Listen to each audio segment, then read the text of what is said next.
Não é uma coisa assim, a gente conversando que parece tão óbvio que foi uma violência, né? Quando chega lá no CNJ, quase que não abre nem um PAD, não é para condenar o cara, é para apurar a conduta dele. Já estavam absolvendo o cara desde o início. É um absurdo. Então, assim, olha como funcionam as estruturas de Estado que deveriam proteger essa mulher. É um absurdo. Um outro dia, e viralizou um áudio de um juiz, uma juíza, que eu não me recordo bem ao certo, Ai, meu Deus. que ele dizia que um homem pode, sim, ser um agressor de uma mulher e ser um ótimo pai. Quem falou isso?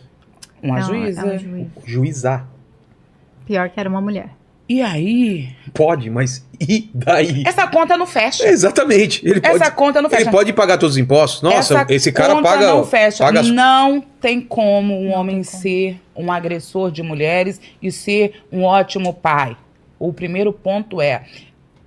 O exemplo, se ele é um homem que agride uma mulher, o exemplo que ele dá para o filho homem dele é que ele pode crescer, arrumar uma mulher e olhá-la como uma coisa, um objeto, e bater nela também. Ah, entendi o o que você tá exemplo falando. que ele deixa para a filha, a menina dele, é que a coça é normal, que ela, na verdade, vai ser um objeto do marido, na qual ele pode, sim, violentar ela. Então não venha e dizer que um homem que agride uma mulher pode ser um ótimo pai, porque ele não pode ser um ótimo pai. E isso mostra, os exemplos que eu dei, que na verdade está entranhado o machismo em todas as esferas. Quando uma mulher vai à delegacia, não raras vezes ela é feita vítima novamente.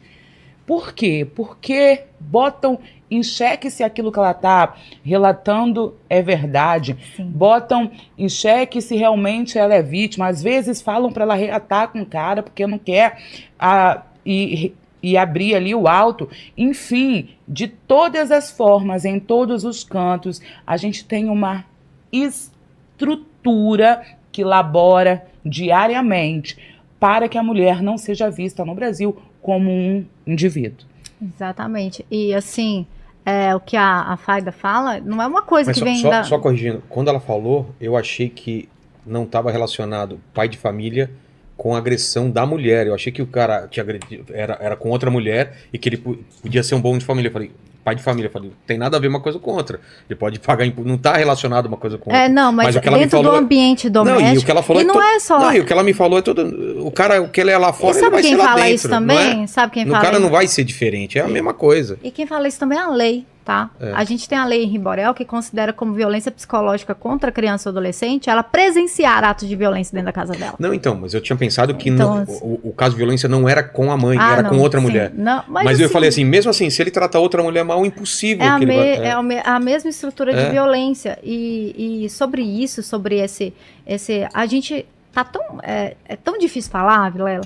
Da primeira vez que eu vim aqui, das outras vezes que eu vim aqui, eu fico até me penitenciando. Eu não vou usar o termo feminismo, eu não vou usar o termo machismo, porque até nisso a gente tem sido aí, de certa forma, tolhidas. Porque você fala isso, tá levantando uma bandeira, um social. Quando a gente é castigado pela ignorância dos outros, que não sabe do que a gente tá falando. Então, assim, a respeito dessa estrutura patriarcal, as pessoas precisam entender que quando a sociedade se formou, o ideal de quem era o mandatário dessa sociedade era exatamente uma figura masculina. Era uma réplica do feudo, ele era o senhor feudal. Exatamente. E o resto era a propriedade dele. E nós crescemos dentro dessa estrutura que macula mulheres, maculam homens também, maculam todas as camadas da sociedade. É ruim para todo mundo quando você tem uma imagem só e não uma imagem plural, numa sociedade plural. E essa questão de uma mulher dentro do aparato estatal, quando ela é vítima de um crime contra a dignidade sexual, é desesperador. Dignidade sexual. Dignidade. É desesperador. Tá. Porque o que a Faida fala é o que alguns pessoal que trabalha com criminologia, etc., vai chamar que a mulher, dentro dessa estrutura, ela tem presunção de mentirosa, presunção de maluca, presunção de vingativa. Essa é a presunção de uma mulher que procura a estrutura do Estado para narrar qualquer tipo de violência. A gente tá falando de violência sexual. Melhorou ou estamos na mesma do passado? Então, a gente continua fazendo o que a Faida falou. produzindo lei para falar o óbvio. Entendi. A gente teve Se alterações. acontecer alguma coisa, a galera Tivemos se movimentar e não. aí muda. Entendi. Não, vamos falar do óbvio? A gente tem uma lei para garantir igualdade salarial, então não é meio ridículo? Não, todo mundo fala assim, não, mas eu não preciso de uma lei para falar o óbvio.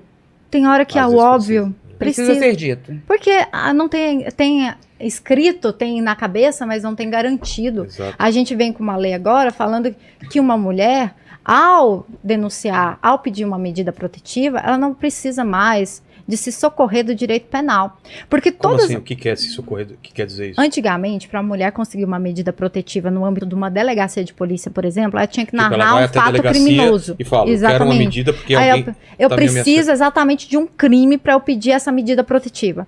Por quê? Porque todas as vezes que a Maria da Penha chegava no judiciário, o judiciário interpretava para desproteger aquela mulher. Você cria uma lei para proteger a mulher e toda vez que ele batia no judiciário, essa lei era interpretada para desproteger a mulher. E, de repente, a vítima da Lei Maria da Penha passou a ser o homem.